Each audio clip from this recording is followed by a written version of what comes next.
સ્ત્રીઓ, દરેક સ્ત્રીઓ આ પોતાની વાત, આ ભગવાન કૃષ્ણનો સંદેશો સાંભળે.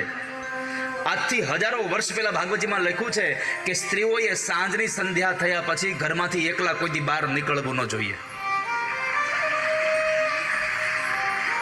સાંજની સંધ્યા પછી ક્યારેય બહાર નીકળવું નહીં. ભાગવતજીમાં લખ્યું છે કે પર સ્ત્રી અને પર પુરુષે એકાંતમાં રહેવું નહીં, ભાઈ અને બહેને એકાંતમાં રહેવું નહીં, મા અને દીકરાએ એકાંતમાં રહેવું નહીં, બાપ અને દીકરીએ કોઈ દી એકાંતમાં રહેવું નહીં, કારણ કે કલયુગ આવી રહ્યો છે.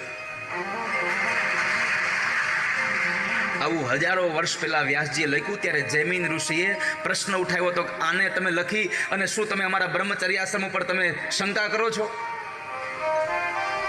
પણ ભગવાન વ્યાસે સરસ આપણને લખીને આપ્યું હતું, પણ આપણે કોઈ દિવસ સમજ્યા નહીં. કળયુગમાં એકાંતમાં બાપ અને દીકરી, ભાઈ અને બેન, મા અને દીકરો, બાપ અને દીકરી આ ક્યારેય રહેવા ન જોઈએ.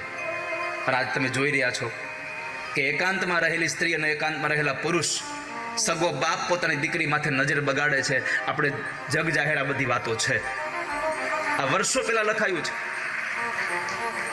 એટલે અહીંયા ભગવાન કૃષ્ણએ કહ્યું છે ગોપીઓને સંબોધન કરીને કે સ્ત્રીઓએ સાંજની સંધ્યા પછી ઘરની બહાર નીકળવું ન જોઈએ. અને કદાચ જો નીકળવું જ પડે એમ છે, અતિ આવશ્યક છે નીકળવું, તો જો અપરિણિત હોય તો પોતાના પિતાને અથવા તો પોતાના ભાઈને સાથે લઈને જવું, અને જો પરિણિત હોય તો પોતાના પતિ અથવા તો સાસરિયા પક્ષમાંથી કોઈ પણ પુરુષને સાથે લઈ અને પછી ઘરની બહાર જવું. એકલા કોઈ દિવસ ઘરની બહાર જવું નહીં.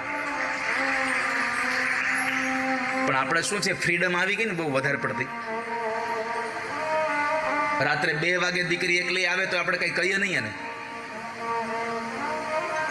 પછી કાળા મોઢા થાય છે.